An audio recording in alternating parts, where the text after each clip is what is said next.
gobernadores que integramos la Asamblea y el Consejo Regional como órgano de conducción del Tratado de Integración Regional del Norte Grande. En primer lugar, entender el valor estratégico de nuestra región, integrada por 10 provincias argentinas con casi 849.000 kilómetros cuadrados de extensión, que forma parte prácticamente del tercio de la superficie continental terrestre de la República Argentina, equivalente a casi 2,8 millones de kilómetros cuadrados, en un contexto que permite observar claramente la posición número 8, es decir, octava posición entre los países comparativos en materia de superficie a nivel comparativo internacional. Es decir, estamos verdaderamente posicionados como un país cuya superficie terrestre continental es muy significativa. Vuelvo a insistir, octavo en superficie continental, sin incluir la Antártida e islas del Atlántico Sur, porque eso equivaldría a cerca de 3,7 millones de kilómetros cuadrados y nos ubicaría en una posición de séptimo lugar. Y obviamente un nuevo enfoque geopolítico vinculado al mapa bicontinental. Pero lo que es interesante en ese sentido es que Argentina, en el norte grande argentino, tiene una diversidad de paisajes y oportunidades, desde la cordillera de los Andes hasta la precordillera, pasando por diferentes escenarios desde el punto de vista geográfico y también paisajísticos, desde montaña hasta llanura, pasando por lagos, lagunas, arroyos, ríos. Tenemos nosotros aquí la inconmensurable perspectiva del río Paraná, que es el quinto río más caudaloso del mundo, y a su vez también 700.000 kilómetros de superficie, lo que significa la hidrovía Paraná-Paraguay y su impacto abarcativo, y lo que es efectivamente una pertenencia de 3.170.000 kilómetros cuadrados de la cuenca del Plata. De manera que nosotros tenemos esta diversidad extraordinaria en nuestra región, porque hay que integrar no solamente lo que significa el paisaje autóctono, sino también nuestra identidad cultural y nuestra infraestructura para el desarrollo y el progreso de una cadena de valor.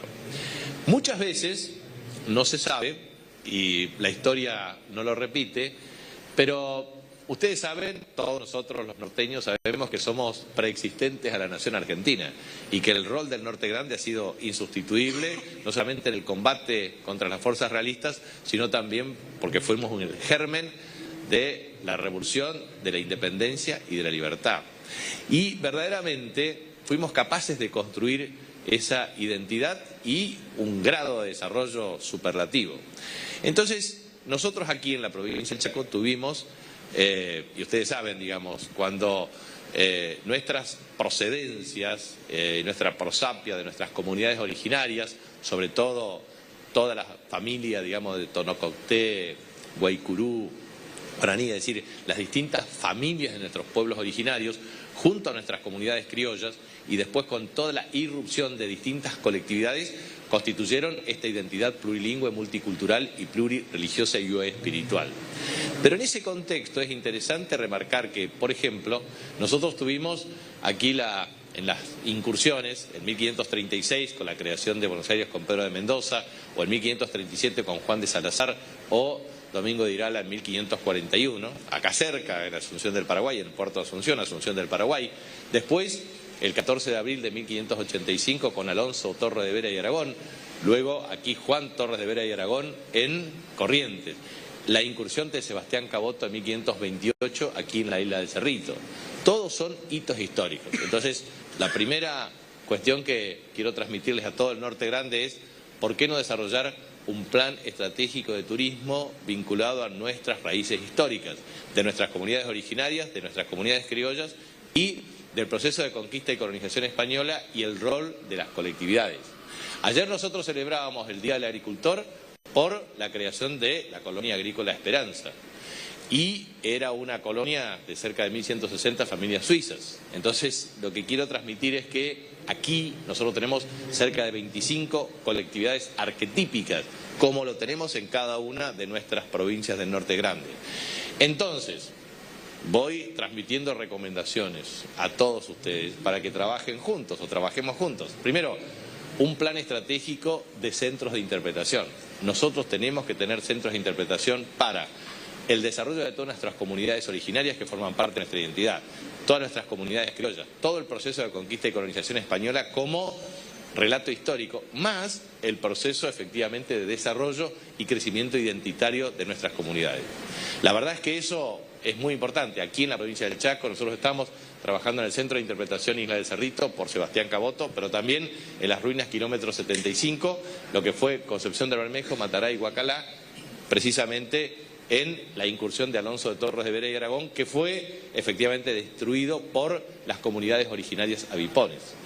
Estos son elementos, no quiero citar lo que significa Salta, Tucumán, Jujuy. Recordemos que hasta 1862, por Ley 28 del Congreso de la Nación, objetiva y definitivamente existían 13 provincias argentinas, 14 con Jujuy, que se constituye en provincia en el año 1834. Fíjense que por los pactos preexistentes son preexistentes a la nación. Y en consecuencia, la riquísima historia de las corrientes colonizadoras, pero también de, obviamente, nuestras comunidades originarias, las corrientes colonizadoras, los procesos de irrupción también de colectividades extranjeras a través del flujo migratorio, sobre todo a partir de la Ley de Avellaneda, originaron desarrollos desde colonias agrícolas hasta inversiones en distintas características. Y eso forma parte de nuestra historia. Por lo tanto, tener centros de interpretación histórica de carácter transversal es muy importante. Segundo, centro de interpretación desde el impenetrable hasta todo lo que significa la biodiversidad. Somos, yo lo dije ayer, el área en América del Sur, después de la Amazonía, viene el Norte Grande en preservación estratégica de biodiversidad. En la provincia del Chaco, por ejemplo, tenemos 37.000 kilómetros cuadrados de densidad boscosa en el impenetrable. Constituye el 37% de nuestra superficie, pero objetivamente, cuando hablamos de superficie de carácter boscosa, más o menos estamos relacionando en todas las áreas cerca de 200.000 hectáreas. Perdón, 200.000 kilómetros cuadrados. Eso tiene un valor extraordinario por su riqueza desde el punto de vista de la biodiversidad y lo que significa los servicios ecosistémicos ambientales, que también es una fuente de generación de ingresos. Y obviamente eso está relacionado a lo que significa el turismo de naturaleza, el turismo de aventura.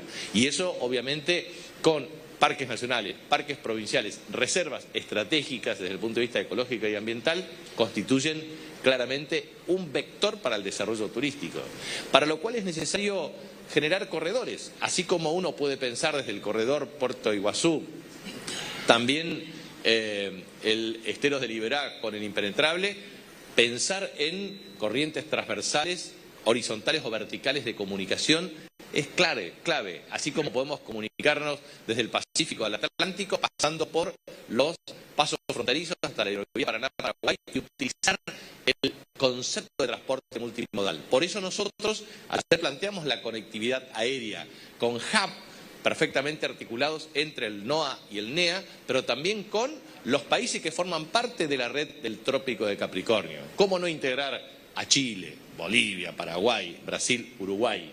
¿Cómo no integrar transversalmente la República Argentina en un corredor bioceánico estratégico para los próximos 15 años, que significa corregir asimetrías a través de obras de infraestructura? ¿Y eso qué significa? Significa conectar desde los puertos, porque siempre se concibe el diseño conceptual para el transporte de cargas, para la logística integrada o para la exportación de bienes. Pero también la generación de recursos para la exportación de servicios es clave y el servicio turístico es un influjo extraordinario de crecimiento y de desarrollo, para lo cual vincular los aeropuertos, vincular las terminales de ómnibus, vincular la corriente de conexión de fibra óptica. Transmitimos esta idea porque lo vamos a hacer. En vez de conectarnos con las toninas en Buenos Aires, podemos conectarnos desde Santos, desde Sao Paulo, para cruzar precisamente por el Trópico de Capricornio y salir Atlántico-Pacífico y unirnos con Chile también en la comunicación de red de fibra óptica de carácter transversal para expandir el ancho de banda y tener una capacidad de comunicación extraordinaria. Hoy el turismo, ¿qué exige? Exige bares, restaurantes, hotelería de distintos tipos y características, red de fibra óptica, conectividad vial, sistema de conexión aeroportuaria y obviamente eso requiere obras de infraestructura social básica, agua potable, cloacas, red eléctrica urbana y rural, como así también red de fibra óptica de última milla, pasando por esquemas de composición de gas y múltiples obras de infraestructura en materia de hotelería y en materia de accesibilidad y con centros de interpretación, tecnología y comunicación.